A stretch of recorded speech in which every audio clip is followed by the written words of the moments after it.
احکام شریعت سالین کے سوالات اور ان کے جوابات، سلسلہ نمبر 15۔ آج کے سیشن میں مکمل طور پر سائلات کو موقع دیا گیا ہے۔ 5 سائلات دنیا کے مختلف گوشوں سے انہوں نے سوال کیا ہے۔ تو آج کی سائلات میں سے پہلا جو سائلہ ہے حبیبہ حال کوئٹہ، کیا قرآن میں شوہر کے لیے 4 شادیاں کرنے کا حق یا جواز موجود ہے؟ اس کا جواب یہ ہے کہ قرآن پاک میں ایک سورہ ہے، سورۃ النساء۔ نساء کے معنی ہے خاتون، خواتین، مکمل انہی کے نام سے نساء کے نام سے ایک سورہ ہے۔ اس سورۃ النساء کے آیت نمبر 3 میں ہے کہ ما طاب لکم من النساء مثنی و ثلاث و رباع، کہ اپنی پسند کے 2، 3 اور 4 شادیاں کیا کریں۔ فَإِنْ خِفْتُمْ أَلَّا تَعْدِلُوا فَوَاحِدَةً، اگر تمہیں ان کے درمیان حق انصاف نہیں کر سکتے ہیں، عدل نہیں کر سکتے ہیں، ان کے حقوق پورا نہیں کر سکتے ہیں، تو ایک سے شادیاں کیا کریں۔ تو قرآن کی روح سے ہی نص قرآن سے 2، 3، 4 کا شادیاں کا حق شوہر کے لیے قرآن میں شریعت میں موجود ہے۔ دوسرا سائلہ ہے حسینہ کرن علیہ السلام۔ انہوں نے سوال کیا ہے کہ کیا والدین کو لڑکے اور لڑکیوں میں تعلیم کے حوالے سے فرق کرنا چاہیے؟ قرآن حدیث کی روشنی میں والدین کو یہ حق نہیں ہے کہ اپنے لڑکے اور لڑکیوں میں فرق کریں، یعنی کہ لڑکے کو ترجیح دے کر لڑکی کو اہمیت نہ دے۔ شرعاً، قانوناً، اخلاقاً، اسلامی احکامات کی روشنی میں درست نہیں ہے، جائز نہیں ہے، چونکہ حضور اکرم صلی اللہ علیہ وسلم کا بھی یہی واضح ارشاد ہے کہ طلب العلم فریضۃ علی کل مسلم والمسلمات، علم حاصل کرنا مرد عورت دونوں پر فرض ہے۔ تو قرآن کا ہم بھرپور مطالعہ کریں تو ہر جگہ یہ مرد عورت دونوں کے ساتھ ذکر ہے، جیسا کہ مثال کے طور پر والمؤمنین والمؤمنات والخاشعین والخاشعات والذاکرین والذاکرات والمتصدقین والمتصدقات والقانتین والقانتات۔ تو مختصر جواب یہی ہے کہ والدین کو اپنے لڑکے اور لڑکی جو بھی ہو، لڑکا اللہ کا نعمت ہے، لڑکی اللہ کی رحمت ہے، ان دونوں میں حصول علم کے حالت سے کبھی فرق نہیں کرنا چاہیے۔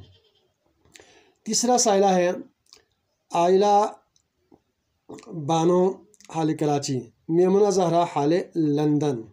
ان دونوں نے ایک ہی سوال کیا ہے، کیا شوہر کو حق مہر اپنی بیوی کو جتنا جلدی ہو سکے دینا یہ افضل صورت ہے؟ نیز کیا بیوی اپنی مہر میں سے کچھ حصہ شوہر کے لیے چھوڑ دے تو کیا یہ ثواب کا کام یا درست ہے؟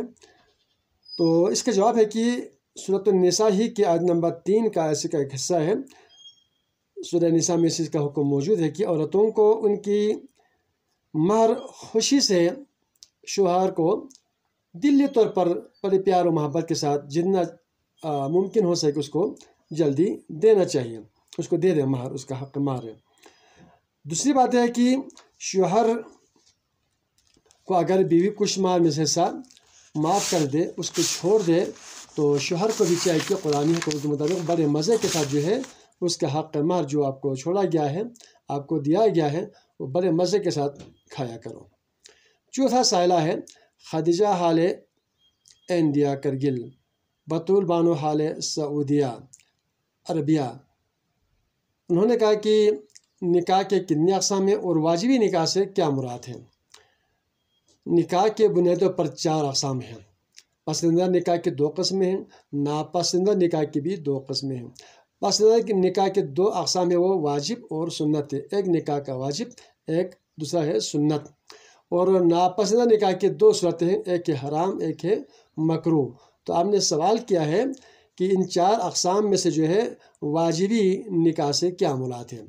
بالغ لڑکا بالغہ لڑکی جب بالغ ہوتے ہیں، جوانی میں، کنواری میں، جب عروج پر آتے ہیں، وقت تقاضا کرتے ہیں کہ شادی کرنے کی خواہش ہے، آرزو ہوتے ہیں، طلب کرتے ہیں، تو جب بالغ لڑکا بالغ لڑکی جو ہے نکاح کے لیے، شادی کے لیے اتنا تڑپتے ہیں کہ اگر ایسا نہ ہو تو گناہ کی طرف مرتکب ہونے کا خطرہ موجود ہو، تو اس صورت میں جو ہے اب نکاح کرنا اس صورتحال میں جو ہے دونوں کے جو ہے واجب ہے۔